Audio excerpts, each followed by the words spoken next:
Бейіттен шыққан дауыс. Қарашайының қоңыр кеші болатын. Ауыл сыртындағы ескі бейітті тұмшалаған қараңғылық қоюланып, түн тыныштығы қорқынышты етіп сезілді. Ауылда үлкендер баяғыдан ақ ол бейіттің киелі екенін айтып, кешкісін ол жаққа бармауды ескертіп отыратын. Бірақ Айдос достарымен бәстесіп, түн ортасында бейіттің қақ ортасына барып қайтатынын айтып мақтанды. «Сендер қорқақсыңдар, мен барып келемін», деді ол күліп. Достары оны тоқтата алмады. Түн ортасында Айдос қолына фонар ұстап бейітке қарай бет алды. Жел баяу ғана соғып тұрды, бірақ ол әрбір сыбдырды естіген сайын артына қарайлай берді. Бейітке жетіп қоршаудың ішіне кіргенде айналада мүлгіген тыныштық орнады. Аяқ астындағы жапырақтардың сықырлағаны ғана естіліп тұр. Ол еркінсіп, «Міне, көрдіңдер ме, бұл жерде ештеңе жоқ», деп өзіне өзі күбірледі. Кенет құлағына әлдебір баяу күбірлеген дауыс естілді. Айдос бір орнында қатып қалды. Дауыстың қайдан шыққанын анықтай алмады. «Кет! Бұл жерден кет», деді сол дауыс. Айдос қорыққаннан шегіншектеп артындағы бейіт тастарға сүрініп құлады. Айналасына қарады, бірақ ешкім жоқ. Фонарын қайта жағып алға қарай жылжыды. Бірақ сол сәтте жер астынан әлдекімнің жылаған дауысы естілді. «Мен мұнда жалғыз қалдым, неге келдің?» деген сыбыр құлағына анық жетті. Айдос орнынан тұра алмай, жүрегі атқақтап, тынысы тарылып, жан-жағына алақтап қарай берді. Сол кезде алдындағы бейіттің тасынан ақырын қозғалыс байқалды. Ол көзін уғалап қайта қарады. Бейіт тасынан ақ шұбатылған бірдеңе көтеріліп келе жатты. «Бұл сен емес пе?» деді әлгі дауыс енді анық естіліп. Айдос бар даусымен айқайлап орнынан атып тұрды да ауылға қарай жүгірді. Бірақ бейіттің ішінен шыққан күлкі оның артынан қуып келе жатқандай болды. Ауылға жеткенде ол есігі ашық тұрған үйіне жүгіріп кіріп демін әрең басты. Достары оның жүзіне қарап, сұп-сұр болып кеткенін көріп, ештеңе сұрамады.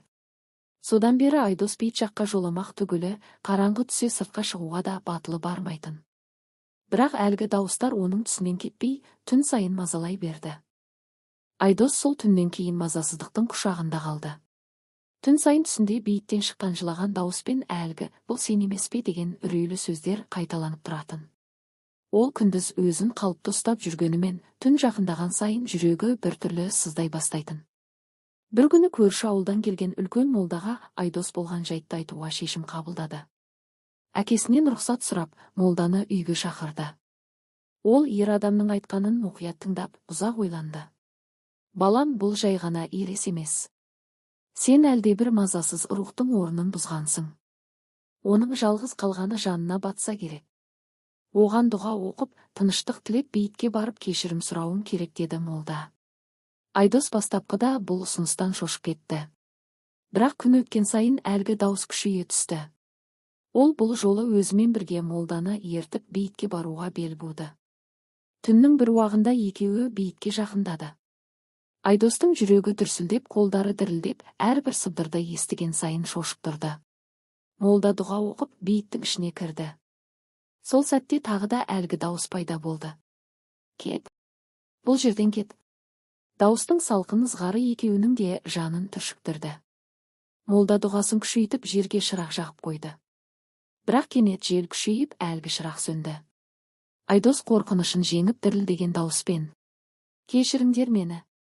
Мен сендердің тыныштығыңды бұзғым келмеген», деді. Сол сәтте бейіттің ортасынан әлдебір қара көлеңке көтерілді. Бұл жолы ол анық сөйлеп: «Жанымды жалғыз қалдырмаңдар, мен мұнда әлі жатырмын», деп сыбырлады. Айдос сұп-сұр болып молдаға қарай жүгірді. Молда дұғасын тоқтатпай, шырағын қайта жағып, бейіттің айналасын аунатып оқып шықты. Көлеңке ақырындап жоғалып, дауыс бәсеңдеп, бейіттің ішін тағы да тыныштық басты. «Енді алаңдама, балам», деді молда ауыр күрсініп. «Сен рухтың мазасын қайтардың.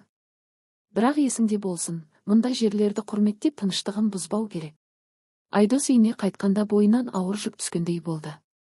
Бірақ ол өмір бойы бейіт жаққа беттемеуге ант берді. Алайда кей түндері бейіт жақтан баяу шыққан әлгі дауысты естіп қалатын.